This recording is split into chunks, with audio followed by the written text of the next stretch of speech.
Hey y'all, and welcome back to the channel. It's been a month. Holy cow, it has been a month, and I can't even believe that much time has actually gone by. It wasn't until I was looking at my YouTube channel and I saw that my last video was, I think, 4 weeks ago. I was thinking, what? How did that happen? So this is going to be kind of an allotment of things to catch you guys up and to answer a few questions and to let you see, look at all this. This is insane. I can't show you the front parts because that has pictures of the kids that were submitted for. So come along for this ride. We've got a lot to talk about.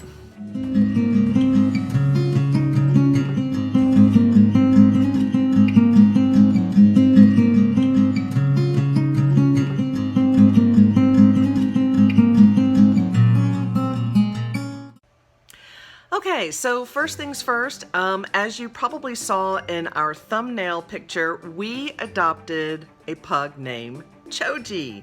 He is through the Pug Hearts of Houston. His name was different than when we adopted him, but we changed it. Why did I choose, or why did my husband and I choose Choji? So, for many of you, you're going to think I'm weird. But my youngest brother and I are huge fans of the animation TV show, originated in Japan. The show is called Naruto, and Naruto has gone on to other variations and such as sequels and movies. But when he and I were much younger, and I would say like he was in his late teens, maybe early 20s, I was definitely in my 20s. We watched that show together, and I just fell in love with it. And I still to this day have such a nostalgic love for that TV show. So one of my favorite, and I should say absolute favorite characters of that TV show was the character named Choji.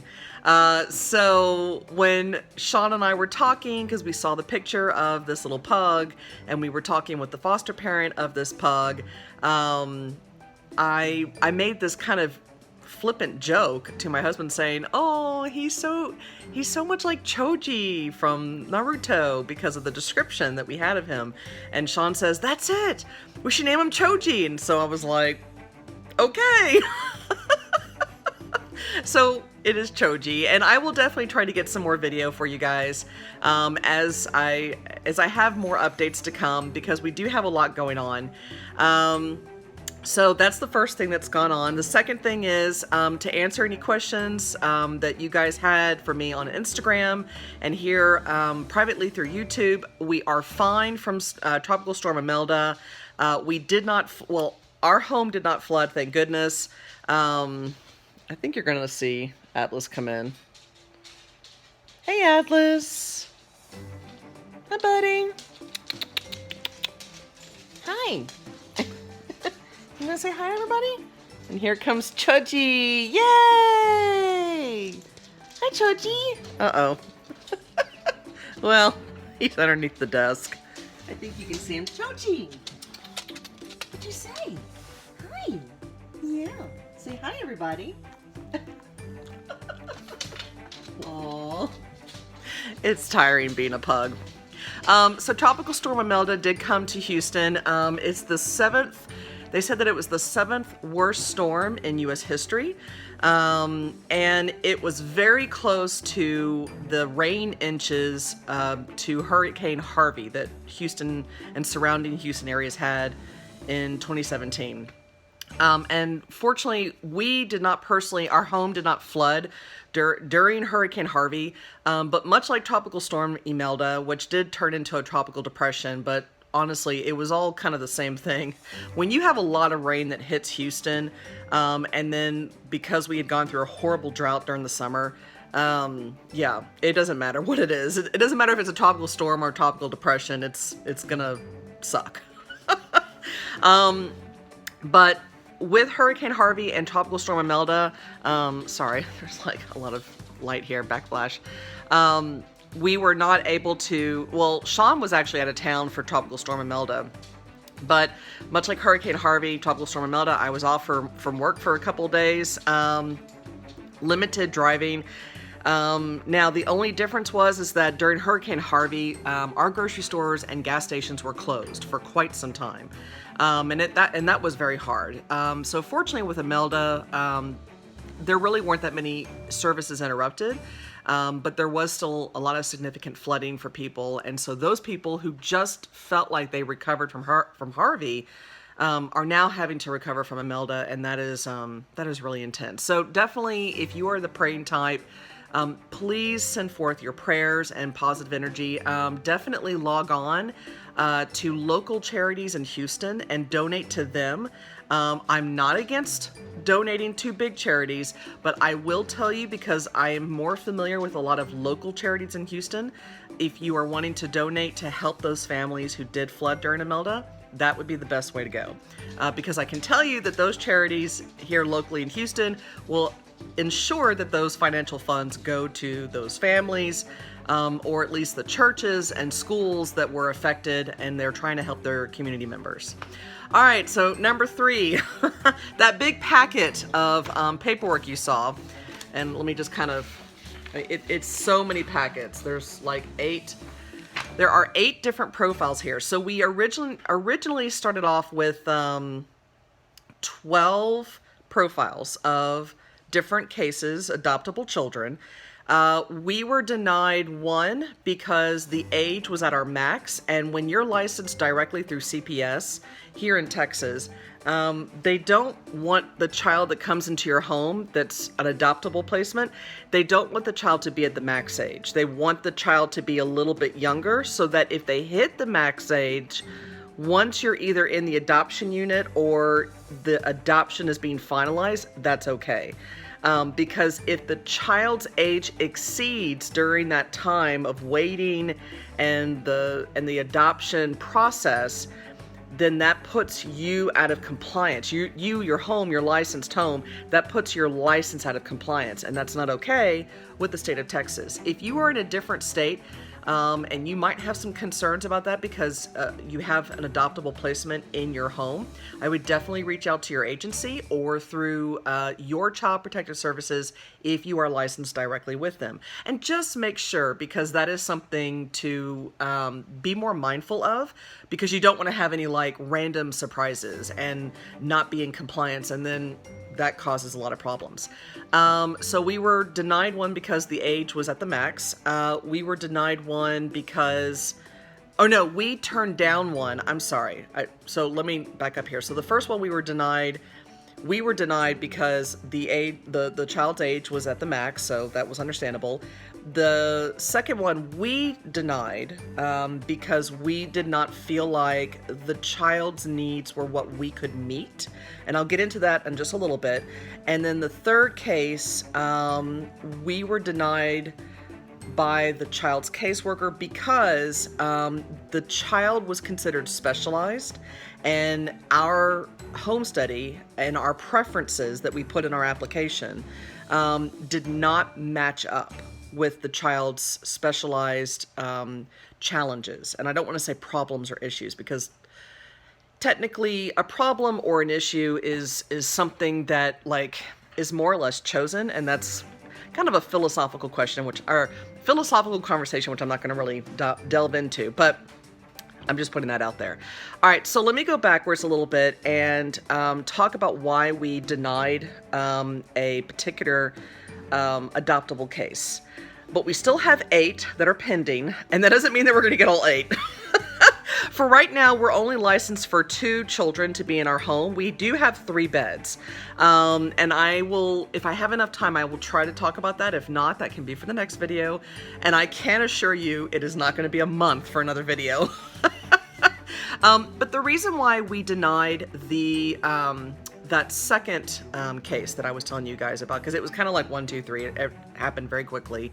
When we read her, so when you say you read the child's file, when you are trying, in Texas especially, and it doesn't matter where in Texas, because I have had some people here in Texas reach out to me. There was one particular couple who is in Houston, and they are in the process of licensing. So hello, I give you a shout out, and you know who you are. So in Texas, when you were trying to adopt through an agency or through Child Protective Services, you're going to get a profile. It's going to be kind of a blip. You'll get a picture, and then you submit your home study. Once your home study has been approved for submission, and you are given the ability, not ability, you're given the approval by the caseworker of the child to read more on the child to determine if you want to keep moving forward. What that caseworker will send you for you to read more on is typically their psychological reports. In Texas, a child who is placed in foster care, and I believe, they start psychological reports, I believe, when they're school age. So at 3 years old in Texas, they will do what's called a CANS assessment. It is basically, it's not technically a psychological report or a psychological evaluation, much like you do with a 5-year-old and older. And 4 is very tricky. Because they are far more verbal than a 2 and a 3-year-old, but they're not considered school age because, a 4-year-old is still considered preschool. A lot of counties in Texas will do a CANS assessment for 4-year-old, or they'll do a very minimal or minimized psychological evaluation on the 4-year-old. So that will really depend on the county that you're licensed in. But in Texas, once the child is at least 2 years old, 2 to 3 years old, they will qualify for a CANS assessment, which is a psychological assessment to see where they are cognitively, developmentally, emotionally. This is to determine how do I put this? This is to determine the significance of their trauma. As many of you who are going through this licensing process, you're going through training, you will be learning about how trauma affects the brain, how trauma affects the body, and that all children who are in foster care have some form of post-traumatic stress syndrome, also known, or disorder, also known as syndrome too, but it's normally known as disorder, also as an acronym, PTSD. So the CANS assessment is a psychological assessment to see where that child is. Because oftentimes children who are in foster care, they've experienced trauma, they have some form, mild, moderate, or severe of PTSD, that will oftentimes have the child act much differently than their chronological age. So you may have a 3-year-old, but psychologically speaking, they may be more on the level of an 18-month-old. And we've had a couple of kids like that in our home where when we did the assessment, we had to learn how to meet that child where they were at because emotionally and really mentally, they were not thinking and processing at a 3-year-old level, which was their chronological birth age. So we had to really kind of pull back and really work with them in a very different way. Okay, so a psychological evaluation, like I said, is mostly done on school-age children. Again, and I hope I get some comments here. Depending on the county that you are in Texas, a psychological evaluation may be done on a 4-year-old. It may not. They may still do a CANS assessment. So, and that's okay. There's nothing wrong with that because you're still getting a lot of really great and helpful and useful information. But for school-age children, because they are in school, you're having more than just one source, which is the foster parents. You're having teachers, counselors, assistant principals, etc., diagnosticians that are in the school system. So you're having a lot of different hands in the pot that are exposed to the child, working with the child, and able to contribute more than just what the foster parents observe day in and day out. So we get the psychological reports, and I'm sorry for that kind of long-winded explanation, but this is to kind of help you guys understand all of this. But we get the psychological reports, and they'll typically give you, if they can't give you all of them, they'll give you at least the most recent 2. Or most recent 3. So you'll at least have the last 2 to 3 years of psychological reports. This is to give you some background information about how the child is progressing through their time in foster care, If any significant issues have cropped up over time, if they are on any kind of medication, more times than not, your children are. A lot of them take ADD, ADHD medication. A lot of them do require or do undergo occupational therapy, speech therapy, and just basic talk counseling or psychotherapy. And so you're looking at the services that they have in school. You will begin to be exposed to what a 504 meeting is with a school system, what an IEP program is in school, what type of support services they may be receiving in school. So don't feel bad if you don't have any familiarity with any of these things. Sean and I did not. There was a lot that we had to ask questions on. We had to look into. I even reached out to family members who had more experience about this than I did, so that we could try to learn what all of this means and what do we need as prospect parents for this child. What do we need to be aware of and what do we need to do? And so this particular child, you know, she had experienced very significant trauma. She had experienced, because of her trauma that she experienced, she was experiencing the side effects of that trauma, and it was causing her to really decline in her progression in life, and she was undergoing many therapies, many services. And when Sean and I read through I think we got at least 2 psychological reports and a little bit more detailed profile on her. Sean and I had to really talk about it, because some of the things that as a couple we talk about is, can we meet this child where they're at right now? Let's take the worst day. And we get to see that in this report. Let's take the worst day. Can we meet this child where they're at, knowing that we're going to be called out from work, knowing that we're going to have to invest in more than just the current services that she is getting, because a lot of children cannot get, you know, great services because they're limited to what Medicaid provides. And I have nothing against Medicaid, but for many of you who are experienced foster and adoptive parents, Medicaid can be very limiting, and it can be very hard and frustrating unless you are willing to invest out of pocket. So that is, you know, and that is something to consider as a couple when you are making these decisions. You know, can we go beyond our budget and go with very specific trauma-trained counselors, which I have found at least 2 near us, because that's also something you have to think about. There's travel time, there's gas, there's wear and tear on the car. These are things that sound like excuses, but you have to understand, when Sean and I have fostered in the past, we have learned through a lot of mistakes that we make only because we didn't know any better at the time. But every time we would realize, like, okay, we need to take this in consideration. It's no different than when you get that emergency placement call as a foster parent, and when you're more experienced, you now realize, okay, if there's a visit that's 30 minutes to an hour away from where we live, this is going to interrupt routine. This is going to interrupt our schedule. This may interrupt our work and school. This may cause a lot more turmoil and other issues in our home.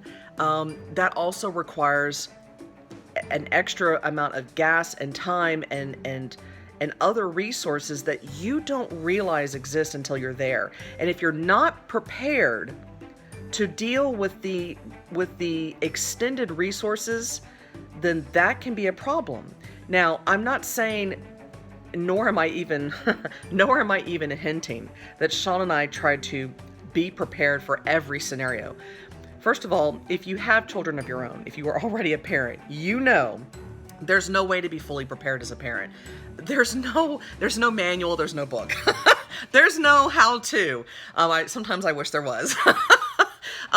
But as a parent, or as a soon-to-be adoptive parent, one of the things that I do believe in is you can try to prepare for what you are at least aware of, or what you're trying to become more aware of. But there will be contingencies that will happen for Sean and I whenever we do receive an adoptive placement, that we cannot plan for right now, because obviously we don't know about that. All we can plan for is what we've experienced in the past and what we're being told by other foster and adoptive parents. And so then we try to make the best decisions with that information. So I just had to kind of clear that up and make sure you guys didn't think that we were trying to, like, do something by the books. So to try to shorten this up a little bit, because this is a very long video, we just did not feel like that everything that we read about this beautiful and very sweet child, we did not feel like we would be the right adoptive placement for her. And that was a hard decision, because Sean and I both have this desire to adopt. We want to have a family. We want to be parents. And this has been a very long and emotional and very hard journey for us. And we account this journey from our infertility days, our foster days, to now trying to be adoptive parents. But when you say no, it's because you're trying to think about the big picture. You're also trying to think about long term. You can't think about, I want a child now in our home because we've been through so much, we've lost so much, or whatever your reasons are. It's so hard to put what you have off to the side, what you have in here, and think rationally and logically. Like, I have to think about the well-being of my marriage. Or if you are married and you have children in your home, I need to think about the well-being of my entire family. I need to think about the well-being of my family members and my friends outside of my marriage. How will this child and what her challenges are, how will that affect my extended family? How will that affect my friends and their children and my nieces and nephews? You have to think about all of the different ways that one beautiful, sweet little creature will affect all that's involved. And it's not the child's fault. It is not to say that the child isn't worth, being adoptable. I do know that particular child is actually being hopefully chosen for another family, which is wonderful, and that's great, and that is something that gives me hope, because although we didn't feel like we would be a good fit for her, she was obviously a much better fit for another couple who was able to meet her where she was and provide her what she needed. And that was what it came down to, was Sean and I had to make sure, can we provide for her everything she deserves and everything that she needs? And because both of us didn't quite feel comfortable, I had some things that I was concerned about. He had some things he was concerned about, because we didn't quite feel 100%. And that's our agreement as a married couple. If both of us can say, yes, I feel comfortable, you feel comfortable, okay, let's move forward. If one of us goes like this, I don't know, then that's a problem. That means that both of us are like, okay, that's not 100%. Both of us have to be 100%. That was an agreement that we got into years ago. And it has served us well. It's also hurt us as well, too, because there have been times where we said no. I really wanted to say yes. There have been times where I said no, he wanted to say yes. So that can be very hard, and it can be a big challenge. And that is something, as a married couple, I would definitely say you need to work through. You need to communicate. You guys need to have a ground zero, where both of y'all can meet at. And if you need to seek out counseling to walk you through this, I would highly, highly recommend this, because Sean and I have benefited through counseling through our foster experience, where sometimes we need that outside mediator to come in and provide us that insight, like, okay, well, then why did you want to say no, and why did you want to say yes? And that person who's not emotionally involved in our marriage, in our relationship, is able to objectively pull us together and help us communicate differently or better with each other. All right, so the 8 cases that we have, I'm very hopeful about. We did reach out to the caseworkers this week, or yesterday being Monday. We did find out that two of the cases, one is a singleton, one is a pair of sisters. They're actually available for adoption again, which is insane. Like, I could not believe that. I mean, and that's not a bad thing, because again, the whole situation that I just described to you, that happens a lot for a lot of couples. Those two cases, it could have just been that the couple realized, after reading their information, after discussing, they may have realized, you know what, I don't feel, or we don't feel 100% comfortable meeting this child where they're at. Maybe because they looked at their life, maybe because they looked at what resources they do and they don't have. From what we know of all 8 cases that we've been submitted for so far, I mean, some of the information we've been given, Sean and I are like, you know what? If we were chosen for one of them, I'd be very interested. I'd like to move forward. I'd like to learn more. I want to understand how we can raise this child, parent this child, love this child. So I will definitely continue to update you guys on kind of the elimination of this. But I really wanted to close my video with a very interesting kind of philosophical point of view. So for many of you couples who may be watching this, or maybe it's just the woman of the relationship who's watching this, if you guys are going into foster care or adoption from the hard road of infertility, I want to tell you that the hardships and the loss and the grief that you go through in infertility, it does overlap with what you experience with foster care and adoption. I was kind of sitting back the other day, meditating, listening to some very calming music, because I was feeling anxious and just nervous and wondering, like, what's going to happen? How is this going to, what's going to go on? And when are we going to find out what's happening?